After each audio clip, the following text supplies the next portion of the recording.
আমরা এমন নেতা দেখেছি, নাম বললেই অনেকেই মন খারাপ করে। নামাজ নাই, রোজা নাই, হজ নাই, জাকাত নাই। ঠোঁটের দিকে তাকালে বোঝা যায় ও কি খায়, চোখের দিকে তাকালে বোঝা যায় ও কি খায়। কথাবার্তাগুলো আজগুবি কথা। গত কয়েকদিন আগে এক নেতা বক্তব্য দেওয়ার সময় বলতেছে, বদরের যুদ্ধের নেতৃত্ব দিয়েছে আম্মাজান আয়েশা সিদ্দিকা রাদিয়াল্লাহু তাআলা আনহা। আপনারা এরকম বক্তব্য শুনেছেন কিনা জানি না। আপনাদের কম বেশি বদরের যুদ্ধের সম্পর্কে ইতিহাস আপনাদের জানা আছে। বলেন তো বদরের যুদ্ধের সেনাপ্রধান কে ছিল? যদি জানা থাকে বলতে পারেন। না না না, বদর যুদ্ধে, এটা তো উহুদের যুদ্ধে ছিল মক্কার কাফেরদের সেনাপ্রধান ছিল খালিদ বিন ওয়ালিদ। আর বদরের যুদ্ধ ইসলামের প্রথম যুদ্ধ, এই যুদ্ধের সেনাপ্রধান ছিলেন বিশ্বনবী মুহাম্মদ সাল্লাল্লাহু আলাইহি ওয়াসাল্লাম। তিনি বদরের নেতৃত্ব দিয়েছেন। এই নেতা বক্তব্য দিতে গিয়ে বলতেছে আম্মাজান আয়েশা সিদ্দিকা রাদিয়াল্লাহু তাআলা আনহা বদরের সেনাপ্রধান, তিনি নেতৃত্ব দিয়েছেন। আর আলা লাহুল খালক ওয়াল আমর, সৃষ্টি যারা আইন চলবে তার। এটাই ছিল রাসূলুল্লাহর বড় অপরাধ। রাসূলের অপরাধ ছিল সমাজের ভিতর কুসংস্কারগুলোকে দূর করা। রাসূলের কাজ ছিল, রাসূলের বক্তব্য ছিল সৎ লোকের শাসন প্রতিষ্ঠিত করা।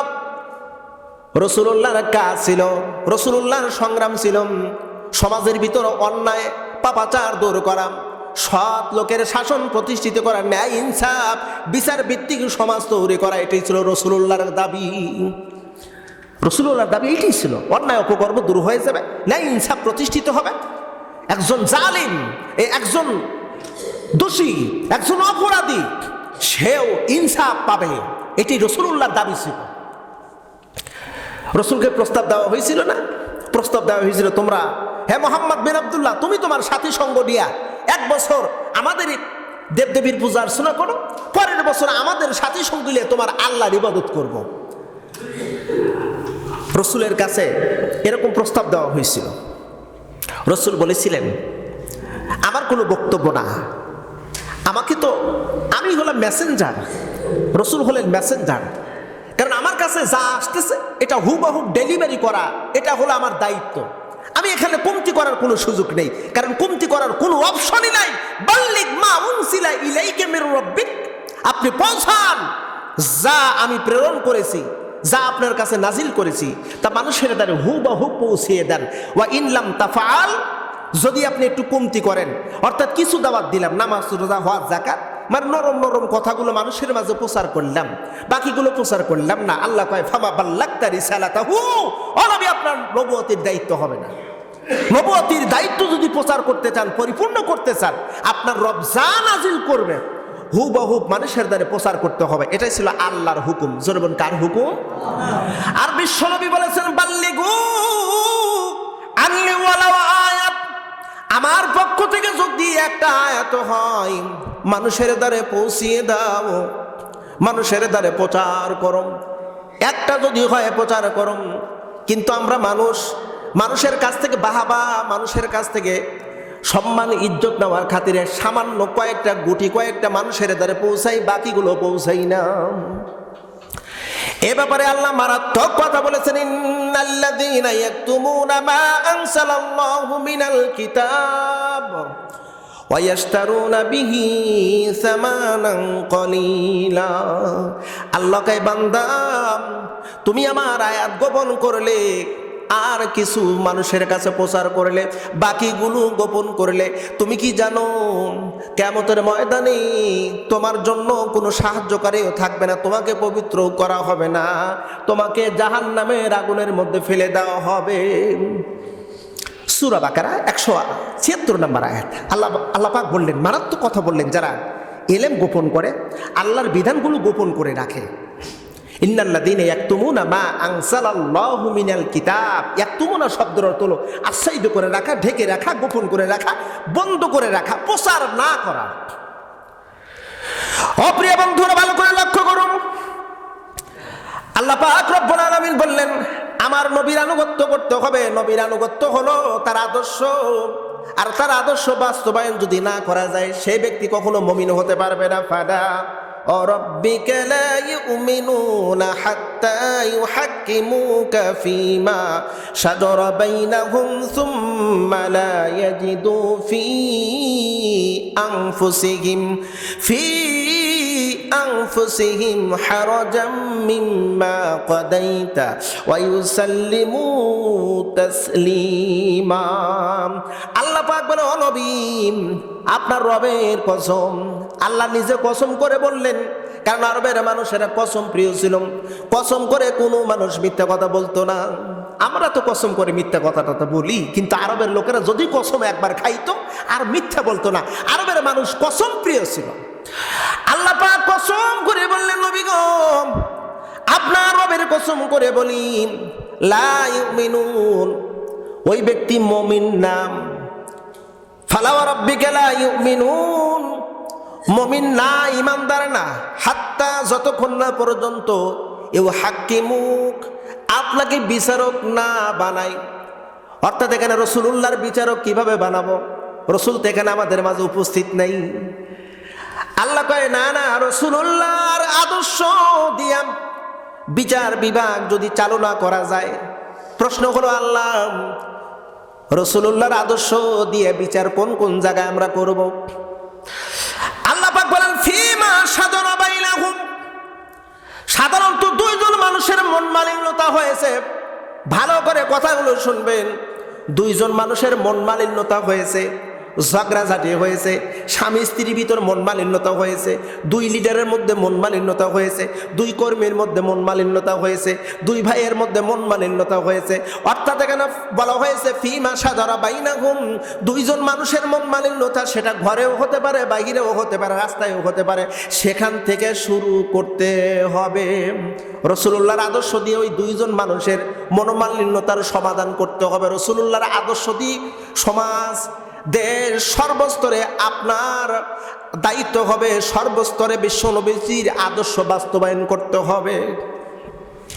ফিমা শাজারা বাইনাহুম সুম্মা লা ইয়াজিদু ফি আনফুসিহিম হারাজাম মিম্মা, ও নবী, ঘর থেকে শুরু করে রাষ্ট্রের সর্বোচ্চ স্তর, সর্বোচ্চ উচ্চ স্তর পর্যন্ত আপনার আদর্শ যদি বাস্তবায়ন না করে, না করার যদি চেষ্টা না করে, ওই ব্যক্তি মুমিন না। সূরা আন-নিসা আয়াত নাম্বার হলো 67। হুবহু এমন অর্থ পাবেন। ঘর থেকে শুরু করে সর্বস্তরে রাসূলুল্লাহর আদর্শ দিয়ে যদি প্রতিষ্ঠিত না হওয়া যায়, মুমিন হওয়া সম্ভব নয়। রাসূল বলেন, লা ইয়াদখুলুল জান্নাতু হাত্তা মুমিনুন, মুমিন ছাড়া জান্নাতে যাওয়ার কোনো সুযোগ নেই। মুমিন আগে হতে হবে। জোরে বলুন, কি হতে হবে? একটু জোরে সরে আওয়াজ দিয়ে বলুন, কি হতে হবে? মুমিন হতে হবে। মুমিন না হলে জান্নাতে যাওয়ার কোনো সুযোগ নাই। রাসূল বলেছেন, রাসূলুল্লাহর কথার বাহিরে চলার মতন কোনো অপশন নাই। অপশন আছে? প্রিয় বন্ধুরা, ভালো করে লক্ষ্য করুন, রাসূলুল্লাহর আদর্শে কতটুকু গ্রহণ করতে হবে। আল্লাহ পাক বলেছেন, ঘর থেকে শুরু করে সর্বস্তরে আল্লাহকে বলে, আল্লাহ, এই দুনিয়ায় তোমার নবীর আদর্শ যদি বাস্তবায়ন করি, তোমার আদর্শে, তোমার নবীর আদর্শ মতে যদি জীবন জিন্দেগি গঠন করি, তাহলে আমাদের কি লাভ? কুল ইন কুনতুম তুহিব্বুনাল্লাহা ফাত্তাবিউনি ইউহিব্বুকুমুল্লাহ ওয়া ইয়াগফির লাকুম যুনুবাকুম আল্লাহু গফুরুর রহিম। রাসূল, আপনি বলুন, যারা আল্লাহকে ভালোবাসে, যারা আল্লাহকে ভালোবাসে, আল্লাহকে যারা ভালোবাসে, তাদেরকে আপনি বলুন, ইন কুনতুম তুহিব্বুনাল্লাহ, যদি তোমরা আল্লাহকে ভালোবাসো, ফাত্তাবিউনি, যারা আল্লাহকে ভালোবাসে তাদের উদ্দেশ্যে আল্লাহ রাসূল বললেন, আল্লাহ পাক বললেন, নবী আপনি বলে দিন তাদেরকে, যারা আল্লাহকে ভালোবাসে তারা যেন আমি রাসূলকে অনুসরণ করে। এটা রাসূলুল্লাহর কথা না, রাসূলুল্লাহকে শিক্ষা দিলেন আল্লাহ। আল্লাহকে যারা ভালোবাসে তাদের চূড়ান্ত কাজ, কোনো প্রকারের দ্বিমত করা যাবে না, কোনো অপশন নাই, রাসূলুল্লাহর আদর্শ অনুসরণ করতে। ফাত্তাবিউনি, আল্লাহকে ভালোবাসলে আমি রাসূলকে অনুসরণ করতে হবে। আর আমাকে যদি অনুসরণ করো, শুনে রাখো, আল্লাহ তোমাদেরকে ভালোবাসবে। বলা যাবে একটু সুবহানাল্লাহ। রসুলকে যদি অনুসরণ করা যায় তাহলে আল্লাহ ওই ব্যক্তিকে ভালোবাসবে।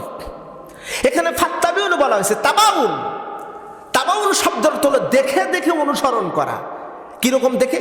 রসুল কিভাবে কথা বলেছেন, রসুল কিভাবে শত্রুদের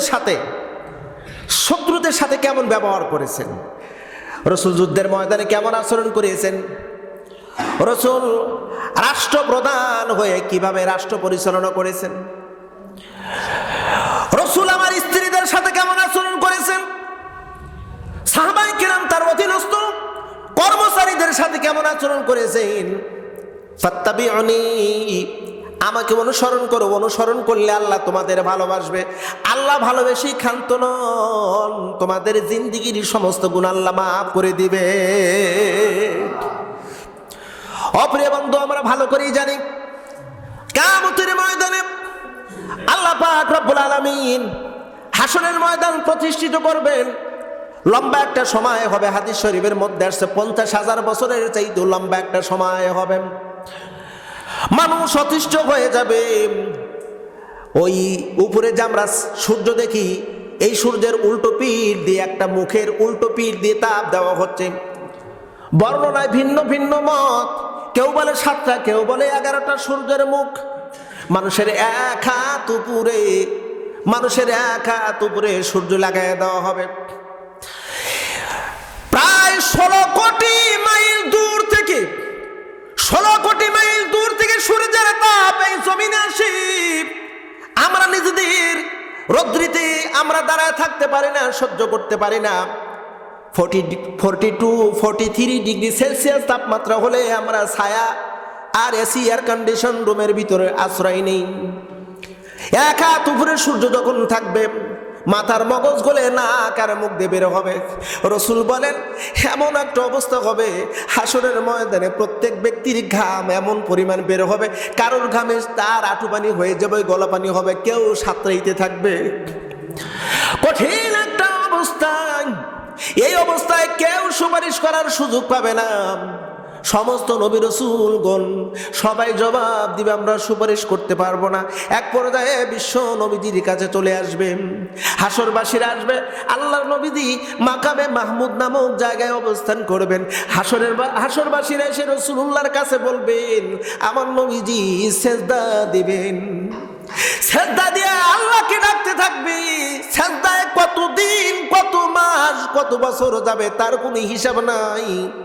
আল্লাহ পাক ডাক দিয়ে বলেন, হাবিবি সেজদা থেকে মাথা উঠান, আর আপনি যাকে ইচ্ছা তাকে সুপারিশ করে জান্নাতে নিয়ে যান। আপনি যাকে সুপারিশ করবেন সেই কেবল জান্নাতি হবে। এ প্রিয় বন্ধু, ভালো করে লক্ষ্য করুন, আল্লাহ পাক এমন কথা বলবেন হাসরের ময়দানে। এবার বিচার শুরু হয়ে গেল। আল্লাহ নিজে বিচারক, আর হুজুরকে আল্লাহ পাক অথরিটেশন দেবেন, যাকে পছন্দ হয় তাকে নিয়ে যান। আল্লাহর হাবিব ওই ব্যক্তিকে পছন্দ করবেন, ওই ব্যক্তির জন্য সুপারিশ করবেন যে ব্যক্তিটা বিশ্বনবীজির আদর্শ বাস্তবায়ন করেছে, বিশ্বনবীজির আদর্শ অনুযায়ী জীবন জিন্দিগি গঠন করেছে। ওই ব্যক্তিকেই রসুল কেবল সুপারিশ করবে। যে ব্যক্তি পৃথিবীর ভিতরে লেনিন, কার্ল মার্কস, মাও সেতুং, পৃথিবীর পচা পচা নেতাদের আদর্শ দ্বারা বাস্তবায়ন করার চেষ্টা করেছে, সেই সমস্ত নেতা যারা ইসলামের পরিপন্থী হয়ে কাজ করেছে, ইসলাম প্রতিষ্ঠিত হতে দেয় নাই, এমন নেতাদেরকে যারা অনুসরণ করবে, রসুল বলবেন ফালাইসা মিন্নি, ও আমার উম্মত না, ও আমার উম্মত না। আমরা এমন নেতা দেখেছি, নাম বললেই অনেকেই মন খারাপ করে। নামাজ নাই, রোজা নাই, হজ নাই, জাকাত নাই। ঠোঁটের দিকে তাকালে বোঝা যায় ও কি খায়, চোখের দিকে তাকালে বোঝা যায় ও কি খায়। কথাবার্তাগুলো আজগুবি কথা। গত কয়েকদিন আগে এক নেতা বক্তব্য দেওয়ার সময় বলতেছে, বদরের যুদ্ধের নেতৃত্ব দিয়েছে আম্মাজান আয়েশা সিদ্দিকা রাদিয়াল্লাহু তাআলা আনহা। আপনারা এরকম বক্তব্য শুনেছেন কিনা জানি না। আপনাদের কম বেশি বদরের যুদ্ধের সম্পর্কে ইতিহাস আপনাদের জানা আছে। বলেন তো বদরের যুদ্ধের সেনাপ্রধান কে ছিল? যদি জানা থাকে বলতে পারেন। না, বদর যুদ্ধে এটা তো উহুদের যুদ্ধে ছিল, মক্কার কাফেরদের সেনাপ্রধান ছিল খালিদ বিন ওয়ালিদ। আর বদরের যুদ্ধ ইসলামের প্রথম যুদ্ধ, এই যুদ্ধের সেনাপ্রধান ছিলেন বিশ্বনবী মুহাম্মদ সাল্লাল্লাহু আলাইহি ওয়াসাল্লাম। তিনি বদরের নেতৃত্ব দিয়েছেন। এই নেতা বক্তব্য দিতে গিয়ে বলতেছে, আম্মাজান আয়েশা সিদ্দিকা রাদিয়াল্লাহু তাআলা আনহা বদরের সেনাপ্রধান, তিনি নেতৃত্ব দিয়েছেন। অপ্রিয় বন্ধু, কথাটা কেন বললাম? কারণ পৃথিবীর কত নেতা দেখেছি, এই নেতাগুলোর চিন্তা ভাবনা একটা বারো কোরআন সুন্নাহর দিকে আসে না। যাতে কোরআন সুন্নাহ প্রতিষ্ঠিত না হয়, এই দিকে তাদের কাজ। আপনারা কি জানেন, কবরের ভিতরে প্রশ্ন করা হবে, অমান নাবিয়ুকা। এটা রাজনৈতিক প্রশ্ন। তুমি কার আদর্শ বাস্তবায়ন করেছো? মান হাজারা জুলুন, অথবা এই লোকটা কি চেনো নাকি? এর আদর্শ দিয়ে জীবন জিন্দিগি গঠন করেছো নাকি? প্রশ্ন করা হবে। এখন আপনি আমার আদর্শ বাস্তবায়ন করলেন, আমার আদর্শ দিয়ে আপনি জীবন পরিচালনা করলেন, আমি আপনার জন্য কিচ্ছু করতে পারবো না, কিচ্ছু করতে পারবো না। আমি প্রায় এই কথাটা বলি, ইয়াউমা নাদউকুম কুল্লা উনাসিম বিইমামিহিম। আল্লাহ পাক কিয়ামতের ময়দানে সমস্ত মানুষকে তুলবেন তার ইমাম সহকারে, ইমাম সহকারে। আবার আপনারা মনে করতে পারেন, হুজুর যাই কোন, আপনি তো আমাদের সাথে থাকবেন, তাই বলতেছেন না? মনে মনে এরকম ধারণা হচ্ছে না?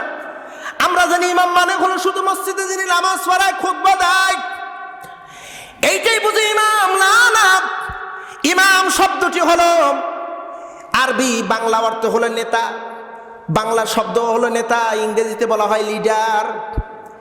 ইমাম এক বচন, আইম্মা বহু বচন। যেটা আইম্মা শব্দ দ্বারা কোরআনুল কারীমের একটা আয়াতে কারিমা আল্লাহ পাক নাজিল করেছেন। অপ্রিয় বন্ধু, নেতা কাকে বানাবেন এ ব্যাপারে কিন্তু আমরা পরিষ্কার করে জানি। আল্লাহ আমাদেরকে একটা নেতা দিয়েছে, সেই নেতা হলো বিশ্ব নেতা, ওমা মুহাম্মাদুন ইল্লা রাসূল। আমাদের বিশ্ব নেতা মুহাম্মদ সাল্লাল্লাহু। আমরা অনেকে বুক ফুলায় বলি, আমি অমুকের সৈনিক, আমি তমুকের সৈনিক, বুক ফুলায় বলে, গর্ব করে বলে। আমি বলি, ব্যাকুল ব্যাকুল, তোমার জ্ঞান কিচ্ছু নাই। তুমি কি জানো, সৈনিক দাবি করতে হলে দাবি করতে পারো, আমি মুহাম্মদ সাল্লাল্লাহু আলাইহি ওয়াসাল্লামের সৈনিক, আমি বদরের সৈনিক, আমি উহুদের সৈনিক, আমি হুনাইনের সৈনিক, আমি বালাকোটের সৈনিক। আমি তো সেই সৈনিক যে ইসলাম প্রতিষ্ঠিত করার জন্য সামান্য একটু রক্ত যদি ঝরে, এই রক্তের প্রতিদান মহান আল্লাহ সুবহানাহু ওয়া তাআলা দিয়ে থাকেন। আমি তো সেই সৈনিক হব। আমার জীবন যদি কোনো একটা সৈনিকের কারণে যার দাবি করতেছি, ও হলো তাগুত, তাগুতের জন্য যদি আমার এক বিন্দু রক্ত যায়, ওই এক বিন্দু রক্তটাই হবে জাহান্নামে যাওয়ার জন্য মূল কারণ। এই জন্য আল্লাহ পাক রব্বুল আলামিন কোরআনুল কারীমের ভিতরে বলেছেন, বান্দারে জেনে রাখো, পৃথিবীর মানুষ দুইটা পথে লড়াই করে, একটা হলো আল্লাহর পথ, আর একটা হলো তাগুতের পথ, শয়তানের পথ।